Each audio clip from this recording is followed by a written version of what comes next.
This is Pulse of Africa, the face of Ethiopia, the voice of Africa.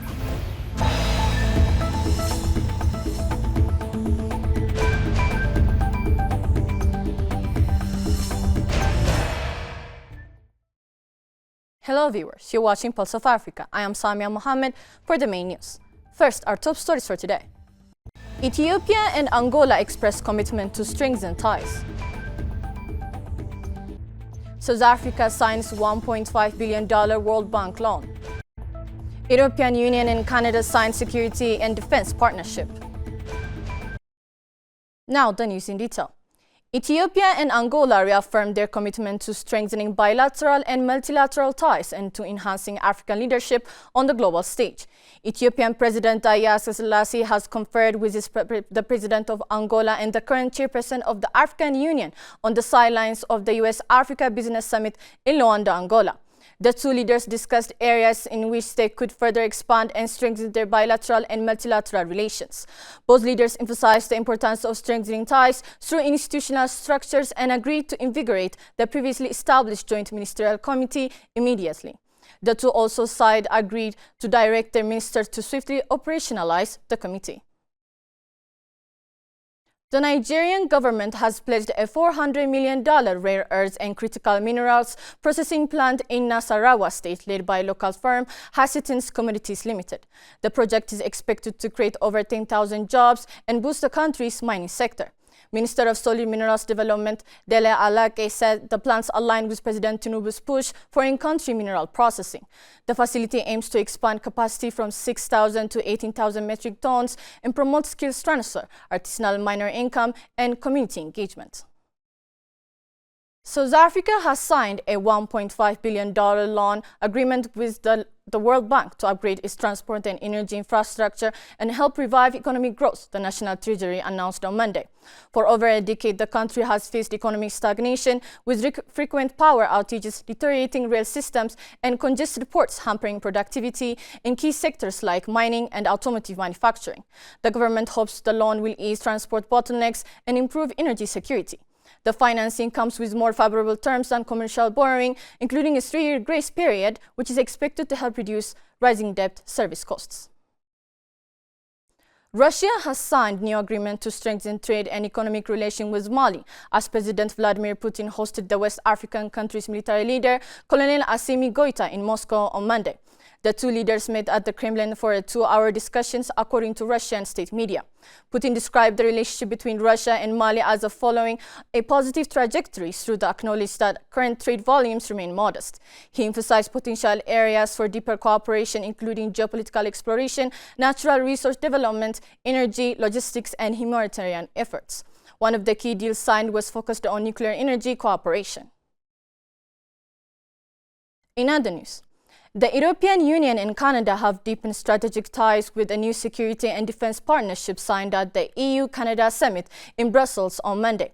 EU leaders Antonio Costa and Ursula von der Leyen, along with Canadian Prime Minister Mark Carney, hailed the pact as a major step in strengthening transatlantic cooperation. The agreement aims to boost defense capabilities, enhance joint procurement, and improve industrial resilience. Canada also expressed interest in joining SAFE, the EU's military procurement initiative, and both sides launched an industrial policy dialogue focused on key sectors like clean tech.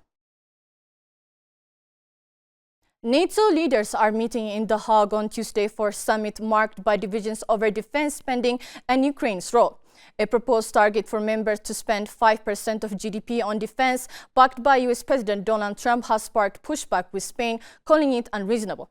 Trump criticized Spain and Canada for low defense contributions and questioned whether the US should meet the target. The summit also comes just after US strikes on Iran nuclear sites, adding further tension. Meanwhile, European allies went Ukraine high on the agenda, through concerns remains about Trump sidelining President Zelensky. The story of resurgent Ethiopia and burgeoning Africa is here, only on the Pulse of Africa channel, all the time. Pulse of Africa, the face of Ethiopia, the voice of Africa.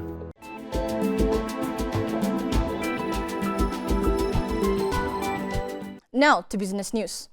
Morocco's foreign direct investment grew by 55% in 2024, reaching $1.64 billion, up from $1.05 billion in 2023, according to the UNCTAD's World Investment Report 2025. Total FDI stock rose $61.5 billion. North Africa led the continent's investment growth, with Morocco, Tunisia, and Egypt as key contributors. Meanwhile, Moroccan investment abroad dropped to $694 million, down from $1.2 billion, suggesting a shift toward domestic priorities. Airlines worldwide are suspending or reducing flights in response to the escalating conflict between Israel and Iran, with the U.S. strikes on Iranian nuclear sites over the weekend intensifying concerns. European carriers like British Airways, Air France, Lufthansa, Aegean, and Pegasus have cancelled or rerouted flights to affected regions, including Israel, Iran, and Iraq, and the Gulf, with some suspensions extending into July and beyond. US and Canadian airlines, including United, American, and Air Canada, are offering flexible rebooking or halting certain routes, notably to Dubai and Tel Aviv. Asian airlines such as Singapore Airlines have also cancelled select flights to the region, citing safety concerns. Before concluding, let us provide you with the latest updates on global commodities prices.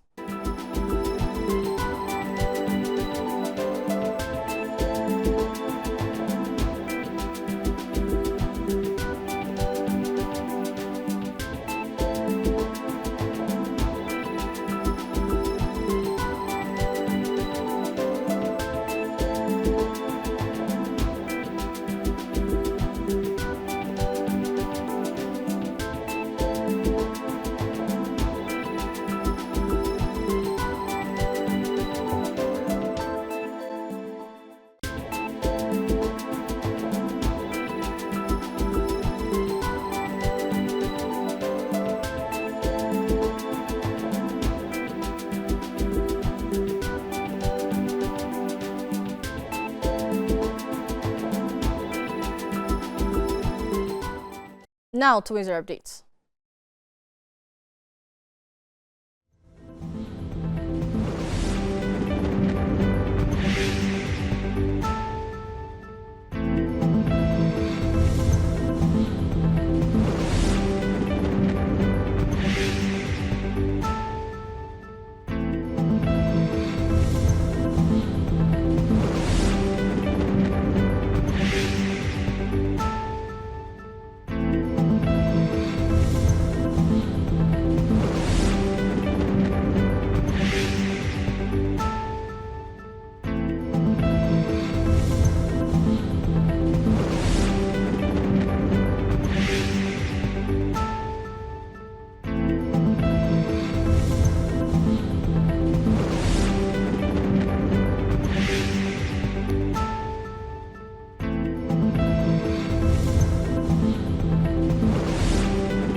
That's all for today. Thank you for watching Pulse of Africa.